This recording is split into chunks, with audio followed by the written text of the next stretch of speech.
There's a fine line between a classic car collection and a junkyard. This is the Filthy Gearbox Garage.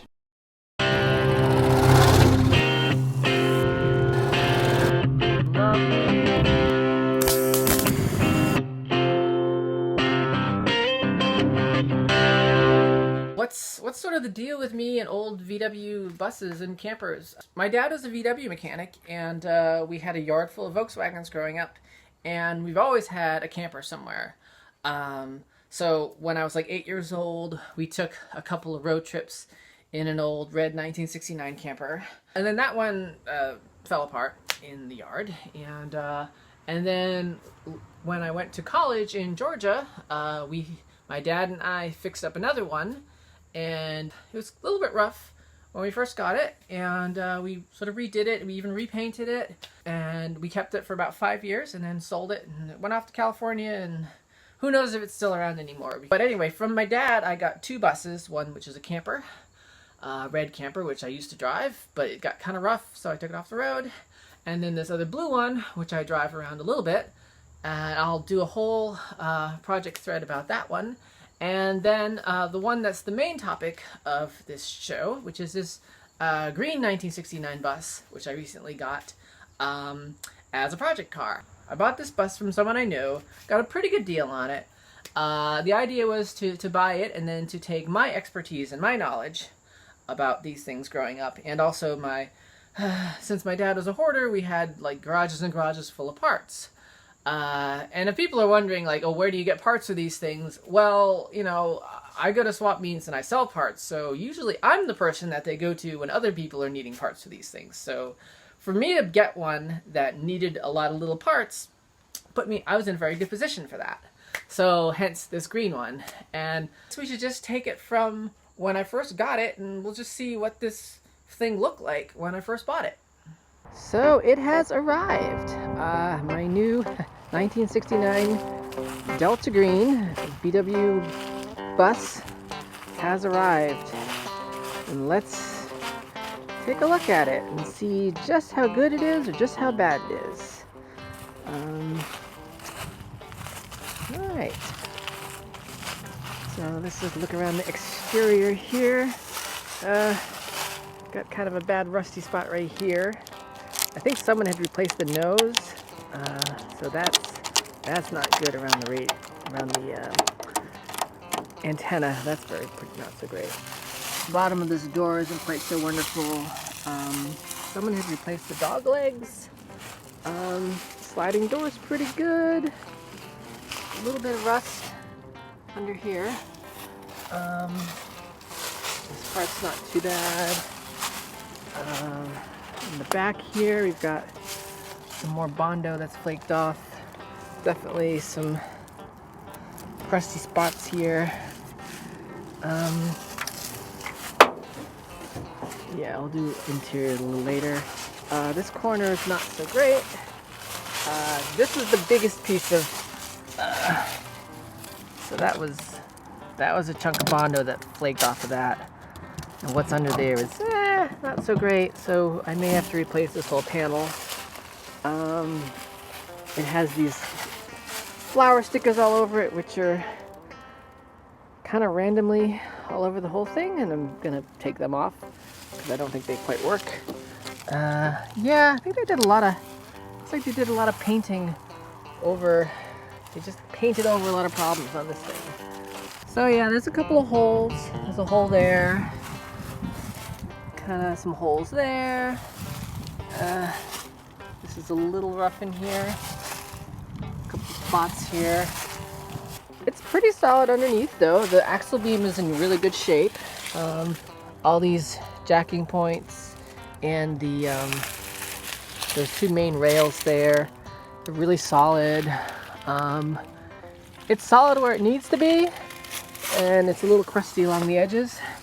However, it is the interior where it's really scary.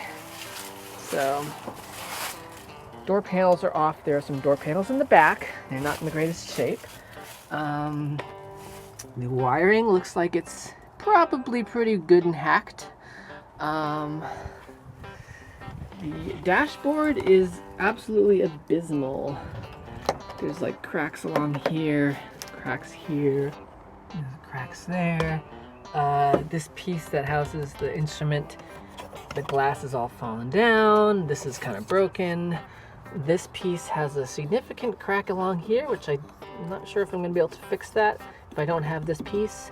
That might just get fixed with some kind of epoxy or something. Yeah, dashboard's pretty rough. Turns out I have two 1969 dashboards, so I'm already in good shape if I want to replace the dash. Someone had recovered the seats with kind of crappy aftermarket covers, and you can see just how bad these aftermarket covers are. The pleats along here, they don't even line up. You can see that they're slanted compared to the pattern on here. I didn't realize how junky all this aftermarket stuff was. Yeah, they got like aftermarket carpet set, because this thing didn't have carpets originally. It would have had rubber floor mats. And in this case, it's right on top of the rubber floor mat, which is just, they went and glued this to it. I would rather have stuck with this. Heck with this stuff. This stuff is awful. So the other thing is the headliner it's all there, but it's kind of in rough shape, and it's been replaced. So this is a replacement one, which is already deteriorating, but you can tell it's been replaced because they never cut the hole for the dome light, which is insanity. How would you not have a dome light there? So, and as it is, it's missing all of the headliner that goes on the side here. It's what all the glue is doing here. So it's not very pretty. It's very, very not pretty. So, yeah. I don't want to know what happened in this van.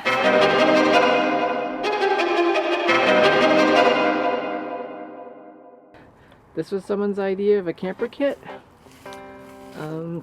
So this seat and this Z-bed are definitely authentic VW camper stuff, Westphalia pieces, as well as this table.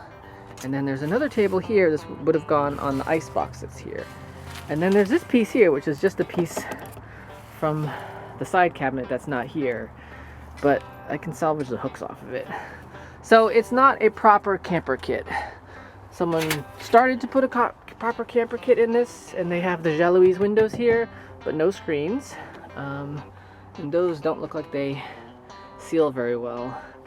And they made their own side paneling here, but it's this like horrible particle board stuff, which is just all warped. And I mean, you wouldn't be better off with a thin plywood paneling, because this stuff here is just, it's bad for moisture. It's all warped. That stuff's gonna have to go. So yeah, that's fairly badly made stuff. Yeah, a lot of aftermarket parts on there. This is like, that's not the original mirror. I mean, it's a long one, but I don't think they're supposed to be screwed. I think they're supposed to pop in instead of being screwed in. Yeah, so, but you can see the headliner's in bad shape, but I'm gonna do that in paneling. I'm gonna try to repaint this. It looks like I'm probably gonna maybe repaint the whole bus, try to do something about this rust. And so the first thing I'll have to do is clean it up and take all this crap out of it. I'm probably gonna reuse this stuff, but spruce it up a bit and come up with something better. There's quite a bit of patchwork done to it. Underneath these carpets, it's pretty solid, but someone's gone in and welded patches in, and I don't think they did the best job. And this carpet is just terrible. So yeah, gonna need door panels as well, and so yeah, here what's left of some original door panels. There's not much I could use off of these. Maybe these armrest things. But yeah, you can see the same carpeting set in the back. Just someone just thought they'd buy a carpeting set, and It just doesn't look right in one of these. I mean, it's usable, but whoever was putting this together, let's just say they didn't have any style. I mean, the tinted windows, those are gonna have to go. I'm sorry, but all the peace stickers on it and the love and peace stickers, that's gonna have to go too. I haven't had it running yet, but I've been told that the motor is pretty strong. They had it running off of a little gas can, but I guess I gotta clean out the gas tank. It was last registered in 2014, which is only 5 years ago, more or less. So I can't wait to start looking at this thing and start ripping all this interior, all this aftermarket crap's gonna go. That's all gonna go. I'm gonna recover the seats in something better. Probably make something that matches the rest of the seats and make it all go together. These seat covers won't go to waste though. I'll probably use them in my other bus. But yeah, I mean, I'm gonna make it into a custom camper, tastefully done without being too personalized. The plan is to not dig into my 71 camper for parts. This is the 71 camper I used to drive. It's an original Westphalia, so it's properly made like this, and it's pretty rough.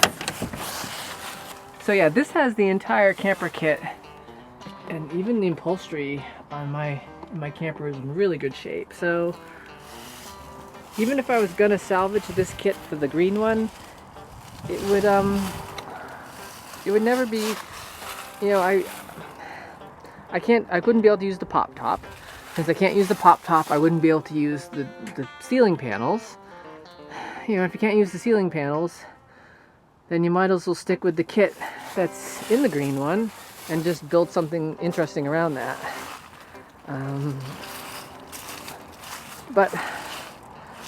So yeah, so hopefully someday I'll get back to this. It's a 71.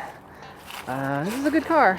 This, being a 1969 bus, is would have been a deluxe bus, but not the deluxe with the sunroof.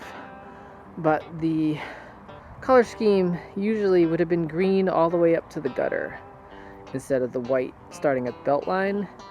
Some people think that this looks better with the white there. I really kind of like the older style with the green all the way up to the gutters. It just, I don't know, it looks better for these old ones, the early days. So yeah, I'm looking forward to starting this.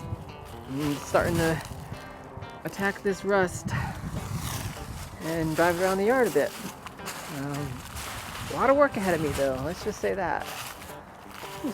This is how things were in January 2020, and we'll have some more videos about how it's coming along, and probably if you have suggestions, I've maybe have sorted out some of those things already, so your suggestions may be moot. So till next time, see you on the Filthy Gearbox Garage.